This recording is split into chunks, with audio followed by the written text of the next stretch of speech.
오늘부터 우리 객관식 하반기 대비 객관식 필기 준비해 보도록 하겠습니다. 이 책인데요. 이 책인데 여러분들 아마 책 가지고 있을 거예요. 이 책을 보고 우리가 한 앞으로 10시간에서 12시간 정도 그렇게 예상을 하는데 최대한 여러분들한테 힘들지 않게 같이 재밌게 한번 공부해 봤으면 좋겠습니다. 먼저 이 책의 구성을 좀 봐야 되는데 책을 아마 가지고 있으면 차례부터 한번 보세요. 자, 총 4편, 4편까지 있습니다. 1편이 금융 일반과 글로벌 경제라고 되어 있고요. 그 다음 2편이 국내 경제와 사회, 3편이 국내 금융과 은행, 그리고 4편이 은행 업무와 은행 업무 지식, 직무 지식, 그러니까 거시에서 미시 쪽으로, 큰 데서 작은 쪽으로 한 편씩 이렇게 구성이 되어 있습니다. 1편이 글로벌 경제 쪽이고요.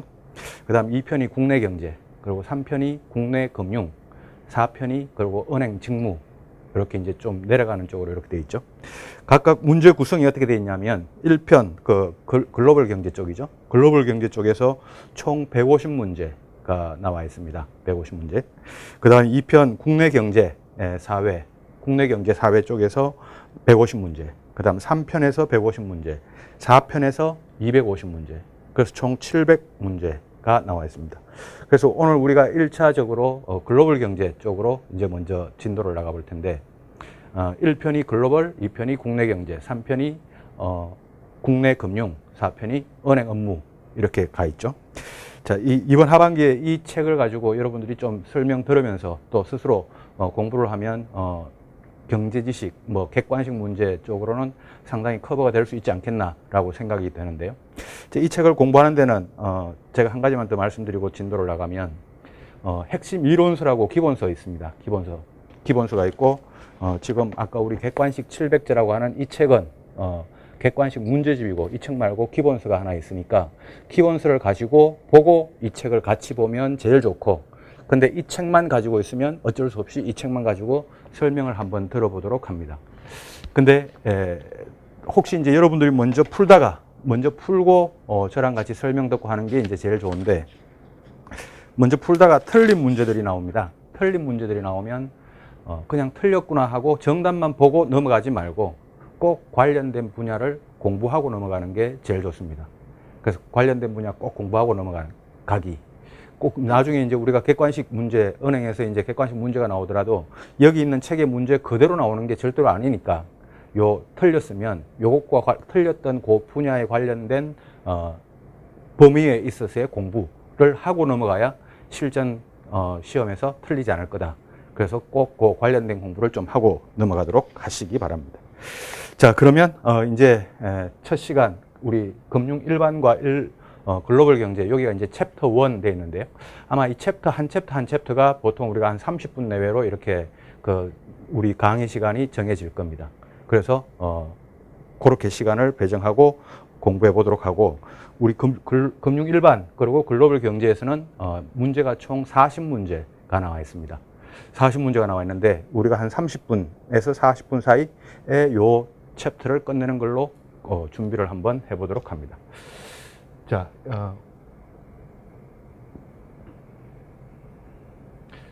자, 우리 1번 질문부터 한번 먼저 보면요. 자, 이게 이제 처음 질문이죠. 처음 질문인데 다음 설명이 의미하는 것은 해가지고 2차 세계대전 44개 연합국이 참여하였다. 파운드화 중심의 금본위제에서 미 달러화 중심의 금본위제로 통화체제가 바뀌었다. IMF와 국제부흥개발은행, IBRD라고 IBRD라고 하는 건데요. 이 IBRD가 출범하게 된 역사적 계획이었다. 자, 이게 정답은 이게 브레튼 우즈 체제인데요. 브레튼 우즈 체제가 우리 화폐 금융 또는 화폐 경제 또는 달러 중심의 기축통화에 있어 가지고 아주 중요한 한 축입니다. 이때가 이제 2차 세계대전 끝날 때인데 이때가 1944년도예요. 1944년, 45년도에 이제 전쟁이 끝나죠. 44년도에 이 브레튼 우즈 회의가 열리는데, 브레튼 우즈가 미국에 있는데 거기서 이제 44개 연합국이 참여해가지고 회의를 했다는 거 아니에요. 회의를 해서 뭐냐면, 자, 2차 세계대전 다 끝나간다. 다 끝났다. 우리가 이제 한 번만 터뜨리면 이제 전쟁은 끝난다. 그러니까 전쟁 이후에 이 세계를 어떻게 가져갈 거냐, 금융을 어떻게 가져갈 거냐라는 회의를 한 게 이 브레튼 우즈 회의예요. 자, 거기서 미국이 이제 그 2차 세계대전 때 미국이 큰 역할을 하는데 그 미국이 미국 중심의 통화 체제를 가져가기 위해서 이 브레튼 우즈 체제에서 엄청난 이제 제안을 합니다. 그게 이제 금이죠. 금 1온스에 달러 35달러. 금 1온스에 달러 35달러를 무조건 교환해 주겠다라고 하는 금과 달러의 태환 체제라고 하는데, 금을 중심으로 한, 그리고 금과 달러를 중심으로 한, 금과 달러 말고 나머지 통화는 아무것도 아니다. 금과 달러만 이제 국제적으로 통용이 된다. 금을 우리나라에 1온스 가지고 오면 우리가 무조건 35달러씩 줄게. 또 반대로 우리 달러, 세계에 퍼져 있는 달러를 35달러를 가지고 오면 우리가 금 1온스씩 무조건 줄게. 그리고 미국은 금을 보유하고 있는 범위 내에서 달러만 찍어내겠다. 금 보유하고 있는 범위 내에서 벗어나서 찍지 않겠다라고 하는 게 이 브레튼 우즈 체제예요. 그게 이제 그 44개, 제가 이 브레튼 우즈 체제를 조금 길게 설명하는 이유는 뒤에도 계속 나오니까요. 뒤에 계속 나와서 그때 이제 좀 빨리 넘어갈 수 있겠죠. 그래서 그 국제통화기금, 이 브레튼 우즈 체제 기구를 요 두 개라고 합니다. 국제통화기금 그리고 국제부흥개발은행, 요 두 개를 브레튼 우즈 기구라고도 이야기를 합니다.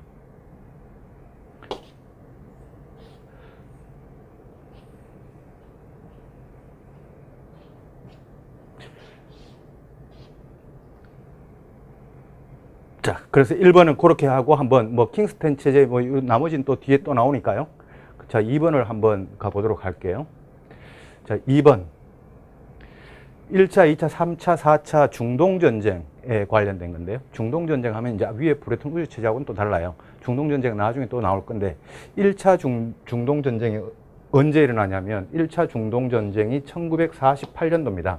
48년도인데 1차부터 4차까지 중동전쟁이 있는데 어떻게 여러분들이 알고 있으면 좋겠냐면 1차 중동전쟁하고 4차까지 계속 한 10년 정도 차이로 이렇게 난다. 그럼 2차는 1950년대 중반, 3차는 1960년대 중반, 4차는 1970년대 중반, 이렇게 여러분들이 알고 있으면 좋겠어요. 자, 그래서 4차 시기에 우리나라 글로벌 경제 상황, 1차 중동전쟁은 우리나라 5.16 군사혁명으로 바르게 설명한 거죠. 5.16 군사혁명은 1960년대 아니에요? 잘못된 거죠. 2차 중동전쟁 1950년대 중반이라 그랬습니다. 미국이 킹스턴 통화체제, 킹스턴 통화체제는 브레튼 우즈 통화체제가 끝나고 난 다음에 1970년대 중반에 나온 그 통화체제인데, 이 킹스턴 통화체제가 현재 우리 그 중앙은행, 각국의 중앙은행을 중심으로 한 그 이 화폐, 순화폐주의 경제체제, 통화체제를 킹스턴 통화체제라고 합니다. 그럼 지금 우리 현실 그 경제, 현실 통화체제는 우리 킹스턴 통화체제 하에서 우리가 지금 화폐 경제를 누리고 있는 거죠. 자, 그래서 2차 중동전쟁 1950년대 중반, 여기는 1970년대, 그 다음 3차는 1960년대겠죠. 근데 여기는 플라자 합의는 1980년대죠. 85년도에 플라자 합의가 있었죠. 그 다음 4차 중동전쟁 1970년대 중반, 이때는 브레튼 우즈가 종료된 이후였다. 자, 브레튼 우즈 종료가 언제냐면 1971년도입니다. 1971년도, 그리고 4차 중동전쟁은 1973년도. 그래서 4번이 정답이 되죠. 4번이 정답이 되는데, 세계 경제에 1960년대 이때 어떤 일들이 있었는지 그거를 한번 물어보는 그런 질문입니다.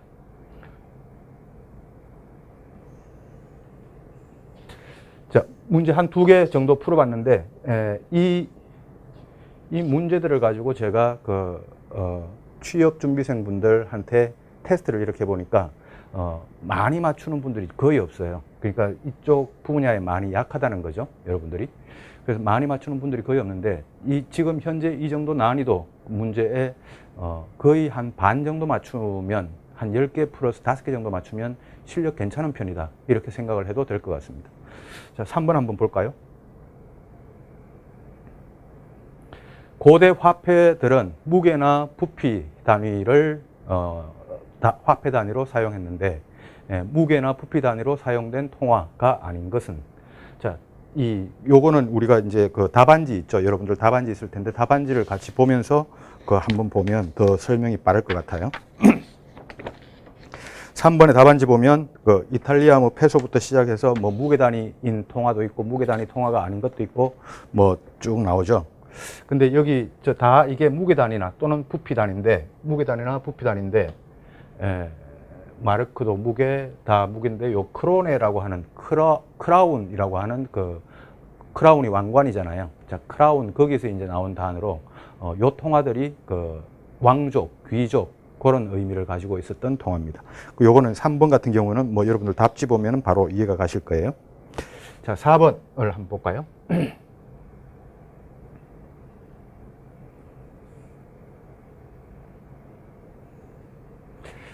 자, 시대 순으로 맞게 연결하라.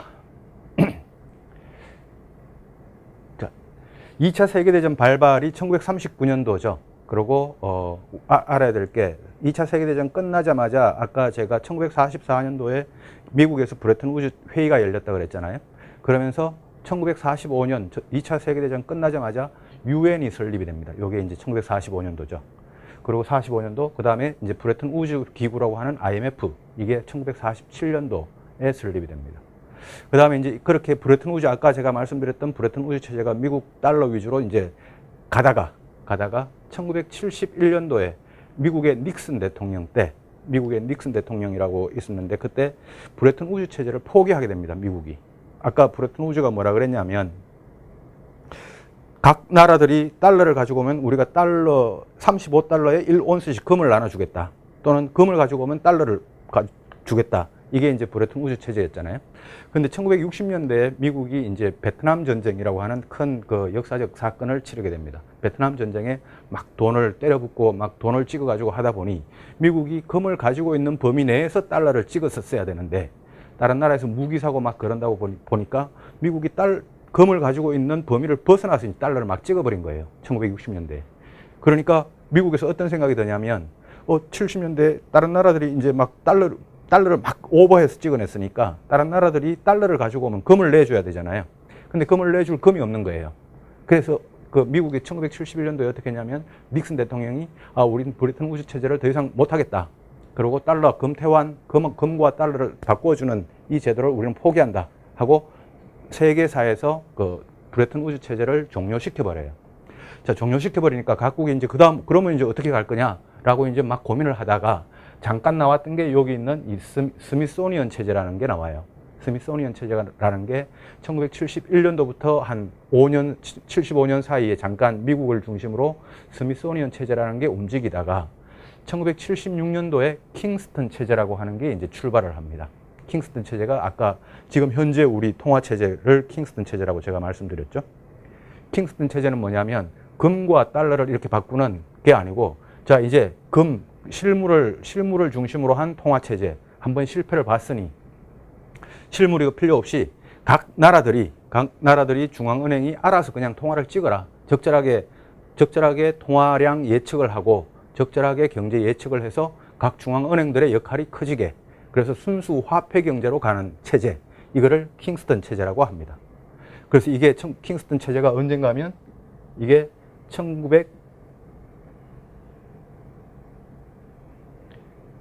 1976년도 이때가 이제 킹스턴 체제가 출발하는 그 이후로 우리는 지금 계속 킹스턴 체제 이 시대에 살고 있는 거죠.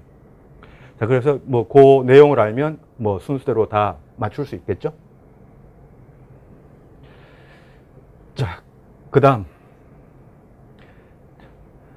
플라자 합의에 관한 내용인데요. 플라자 합의. 자, 미국과 일본 그다음에 이제 G5라고 하는 그때죠. G5 미국, 일본, 프랑스, 영국, 독일 이렇게 그때 1985년도인데요. 이때 어떤 일이 있었냐면 1980년대 초반에 미국이 뭐 오일 쇼크 막 이런 일 때문에 막 재정 적자 미국은 막 그런 상황이었어요. 재정 적자, 무역 적자 이렇게 쌍둥이 적자 이런 상황인데 그러다 보니까 일본이 너무 잘 사는 거예요. 일본 무역이 너무 잘 나가고 일본이 너무 잘 살아서 미국이 이 5나라를 이 플라자 합의 뉴욕에 있는 플라자 호텔로 모읍니다. G5 재무장관 회의로 모아서 일본과 독일에다가 요구를 합니다.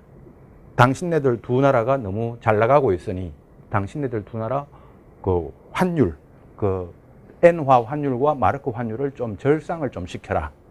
자, 그 일본의 입장을 생각해 보시죠. 일본의 입장에서 엔화 가치가 낮아지면, 그러니까 엔화 가치가 낮아지면 수출에 유리하다 우리가 이렇게 많이 알고 있잖아요. 그렇게 엔화 가치가 그때 많이 낮았었어요. 지금은 1달러에 지금 현재 1달러에 100엔에서 110엔 정도 합니다. 1달러에. 근데 그때 당시 1985년도 요때 그 일본이 엔화가 얼마였냐면 1달러에 250엔. 지금부터 한 2배 이상으로 화폐 그 엔화 가치가 떨어져 있는 거죠. 그러니까 일본은 물건도 잘 팔리고 팔리면 이윤도 많이 남고 막 그랬던 시대였죠. 그래서 미국이 일본에다 대고 좀 절상을 좀 하십시오라고 하니까 일본이 그 부탁을 이제 들어주는데 요게 이제 일본의 그 잃어버린 20년이 시작되는 단초가 됐다 해가지고 일본에서는 이 플라자 합의가 역사적인 사건입니다. 그래서 우리 화폐 경제사에도 이 플라자 합의가 이제 역사적인 사건인데, 이 플라자 합의는 그러니까 미국에서 일본과 독일을 겨냥을 해서 당시 잘 나가고 있던 일본과 독일을 겨냥을 해서 좀 화폐 가치를 인상시키십시오라고 했던 그 회의죠. 그래서 한번 읽어보면요. 미국은 쌍둥이 적자 문제 해결을 위해 미국이 강력한 군사, 정치, 경제적 권력을 토대로 일본과 독일 특히 등 무역 흑자국들에 대해 통화 환율, 이 압력을 행사하던 합의 맞죠? 자, 요게 이제 플라자 합의예요.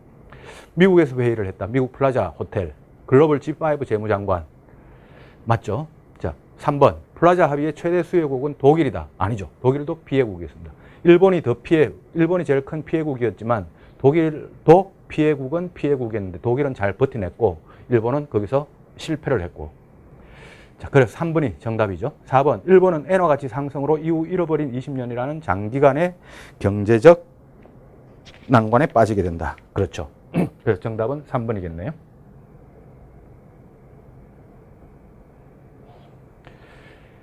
자, 브레튼 우즈하고 킹스턴 체제 제가 아까 설명을 다 했습니다. 그 변화하는 과정에 대한 설명으로 옳은 것은 1번 실물 자산을 중심으로 한 화폐 발행 관습이 철폐되면서 순수 화폐 경제 시대로 도래하는 계기가 되었다. 자, 순수 화폐 그러면 킹스턴 체제입니다. 순수 화폐 그러면 킹스턴 체제. 자, 설명으로 옳은 것은 1번이겠죠. 자, 2번을 한번 볼까요? 고정 환율 제도나 달러 중심의 달러 페그제가 확산되는 계기가 되었다. 자, 고정 환율 제도나 달러 중심의 달러 중심이다 그러면 브레튼 우즈 체제를 생각을 하시면 됩니다. 자, 그다음 3번 킹스턴 체제를 맞이하면서 달러가 글로벌 정치와 경제에 미친 영향이 더욱 커지게 되었다. 달러가 더욱 커지게 된 것은 브레튼 우즈죠. 브레튼 우즈에서 킹스턴 체제로 가면서 달러 위상이 좀 약화되는 브레튼 우즈 체제 때, 그러니까 킹스턴 체제 전에는 오로지 달러 아니면 금이었어요. 전 세계에서. 근데 킹스턴 체제에서는 이제 달러 위상이 약해지고 각국 중앙은행이 각국 통화를 자유롭게 발행하는 그런 체제가 된 거죠. 4번 킹스턴 체제는 미국 달러화를 중심으로 한 금본위 체제를 각국의 금에 대한 수요가 확대되는 시기였다. 역시 브레튼 우즈 체제죠. 금과 달러. 자, 7번 한번 볼까요?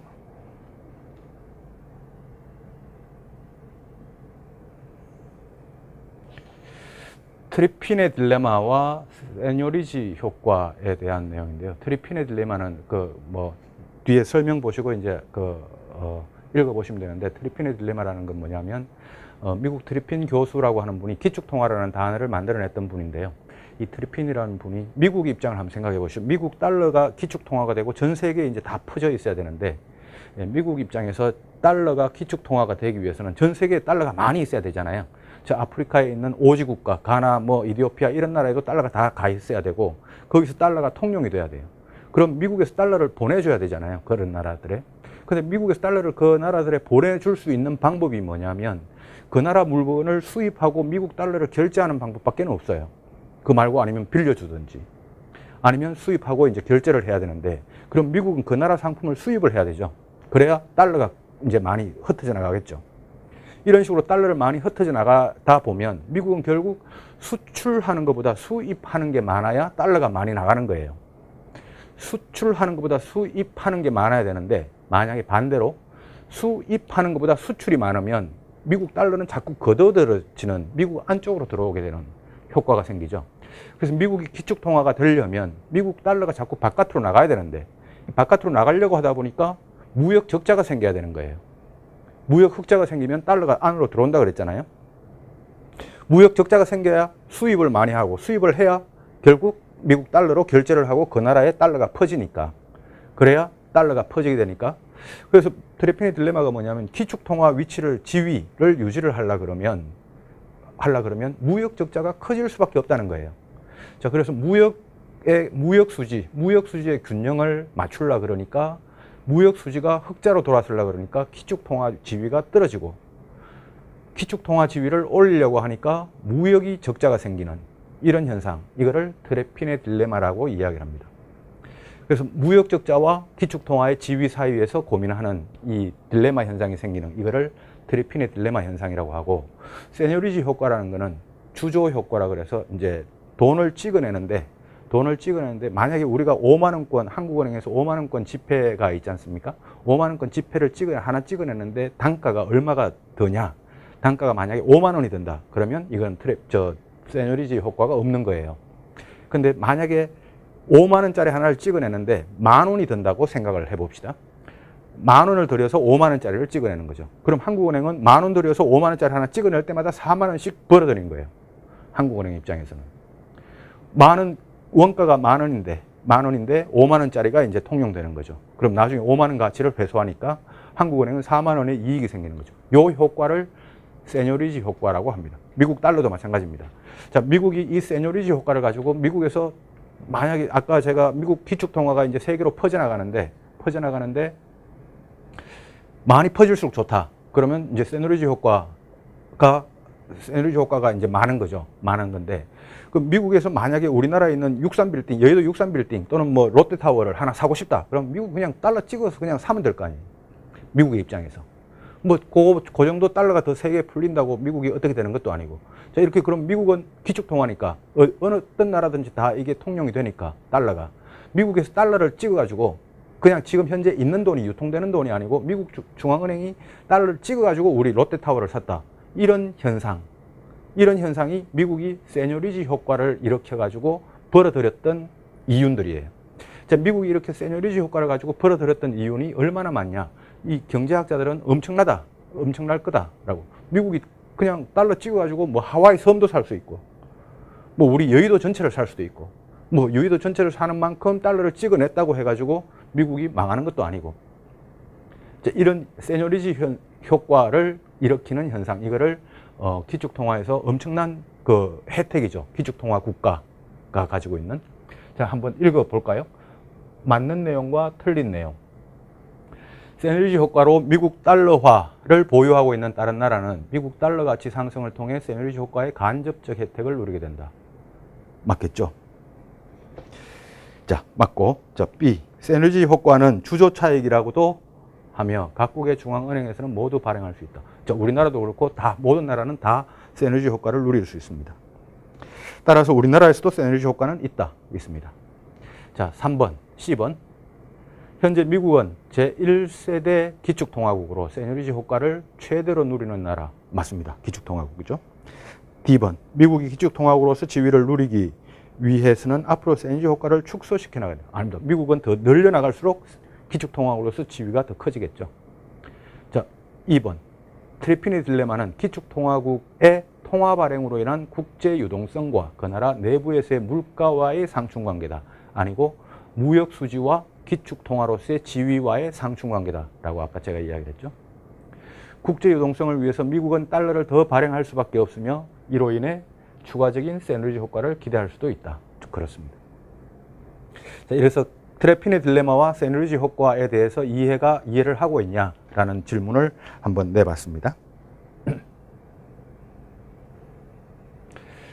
자, 킹스턴 체제가 시작되던 1970년대 글로벌 경제 상황.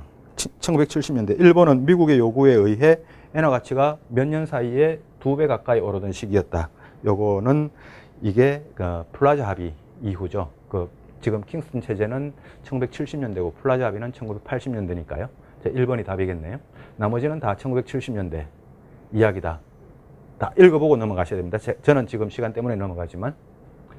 자, 9번. 플라자 합의 이후 85년에서 95년 사이에 일본에서 나타난 현상으로 틀린 것은. 자, 요 뒤에 또 요 문제가 나오니까 일단 요거는 정답은 2번이라고 하고 일단 넘어가도록 하겠습니다. 뒤에 이제 요 관련된 문제가 나오니까 그때 설명을 한번 하도록 할게요. 역시 읽어보고 넘어가셔야 되고요. 자, 기축통화에 대한 설명 중 틀린 것을 모두 고르시오. 자, 기축통화 아까도 설명했습니다. 국제적으로 통용되는 통화를 기축통화라고 한다. 미국의 달러화를 비롯하여 유럽의 유로화, 영국의 파운드화 이런 통화를 기축통화라고 한다. 미국 달러화만 기축통화는 아니고 많이 쓰이는 통화들은 다 기축통화에 포함됩니다. 자, B번 전 세계 어디에서나 교환이 가능해야 하고 화폐로서 안정성을 가지고 있어야 하며 발행국의 경제 상황에 대한 신뢰도가 높아야 한다. 맞죠? 잘못된 거니까 이제 일단 A번, B번 아니죠. 자, C번 미국 달러화는 1차 세계대전이 종료되면서 글로벌 기축통화로 우뚝 서기 시작했다. 아니고 2차 세계대전이 종료되면서 브레튼 우주체제 때죠. 이후 현재까지 기축통화를 유지하고 있다. D번 금본위제, 은본위제라는 체제는 있었지만 금이나 은은 통화라고는 할 수 없다가 아니고 금이 가장 전통적인 기축통화입니다. 금이 가장 전통적인 기축통화다. 2번 2010년대 이후 중국은 자국통화에 IMF, SDR 편입을 계기로 추가적인 기축통화의 진입을 위한 발판을 마련하였다. 오케이, 맞습니다. 7대 기축통화는 여차여차한데 여기 러시아 루블화가 아닙니다. 러시아 루블화는 포함되지 않죠. 자, 그런 식으로 이제 한번 공부를 하면 조금씩 이해가 높아질 거라고 생각이 되네요. 자, 11번 현재 미국의 경제 상황. 자, 세계 선진국들의 경제 성장은 연간 3에서 4% 지금 올라가지를 못합니다. 자, 지금 세계 선진국 전체 세계 선진국들이 아니고 전 세계 각국의 평균을 따지면 3에서 4% 되는데 선진국들은 2%에서 3% 사이, 뭐 조금 더 정확히 하면 2.5%. 그 중진국, 그 개도국들이 뭐 베트남, 중국, 인도 이런 나라들 포함하면 한 5% 정도까지 이렇게 올라가다 보니 전체 평균은 3, 4%가 될 수 있는데 선진국들은 2.5% 이렇게 우리가 알고 있어야 되겠습니다. 나머지는 맞는 거고요. 자, 다음은 미국, 중국, 일본에서 일어난 현상이다. 자, 요거는 2010년 이후 미국 기준금리가 1.0에서 1.25 사이에서 1.25에서 1.5로 인상됐다. 요거 언제냐? 요게 작년 12월 달인가요? 자, 2017년 12월. 요렇게 이제 우리가 알고 있으면 될 것 같고요. 그 다음에 B번. 중국 전인대에서 국가주석의 2년 중임제 헌법을 철폐했던 요게 2018년 3월 전인대라고 하는 회의입니다. 그 다음 C번 자민당 당대회를 거쳐 자민당 총재 바꾼 거 요게 2017년 3월이고요. 그 다음 D번 세이프가드 조치 취했던 게 2018년 2월 달인가요? 그렇게 해서 순서 금리와 세계 뭐 이런 굵직굵직한 일들이 나타났던 그 시기를 한번 물어보는 질문이었습니다.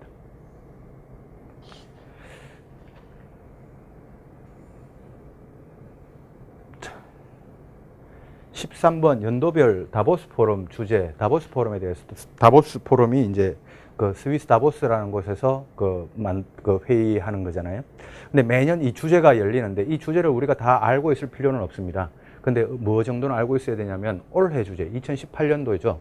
올해 주제와 그 최근에 가장 중요했던 그 회의가 이때죠. 2016년 제4차 산업혁명의 이해, 요 주제. 이때가 우리가 가장 그 많이 알고 있는 주제죠. 나머지 거는 뭐 굳이 몰라도 요 2개 정도는 좀 알고 넘어갔으면 좋겠습니다. 자, 다보스 포럼에 대한 설명. 매년 스위스 다보스에서 열리는 각국의 대통령, 경제장관, 주요 기업인 등이 참여하는 회의다. 그 다음 독일 출신의 클라우스 슈밥이라고 하는 사람이 1971년도에 만들었다. 그 다음 2017년에는 4차 산업혁명의 이해가 아니고 2016년도죠. 그리고 다보스 포럼은 민간 회의다. 그리고 이 회의에서 각 정상들이나 뭐 경제 관련된 이런 회의를 많이 한다.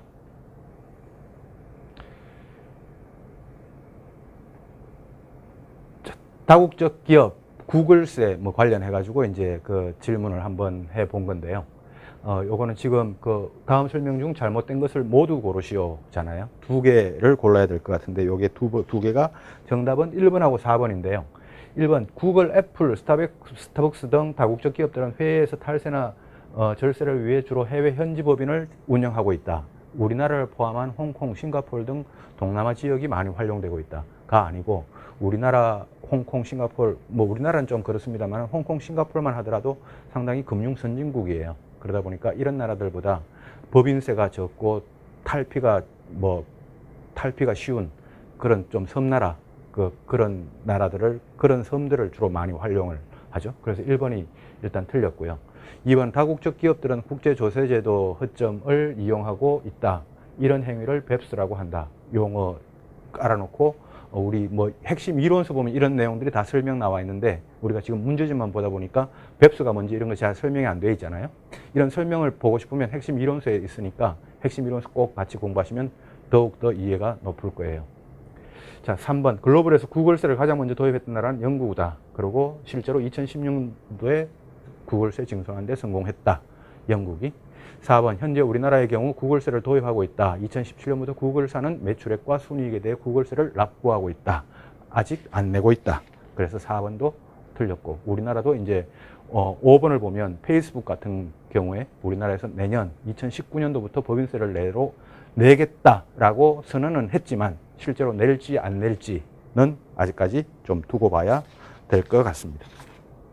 자, 우리가 첫 시간인데 첫 시간 앞에 이제 브레튼 우즈하고 중요한 거 조금 설명하다 보니까 시간이 조금 진도가 늦은데요.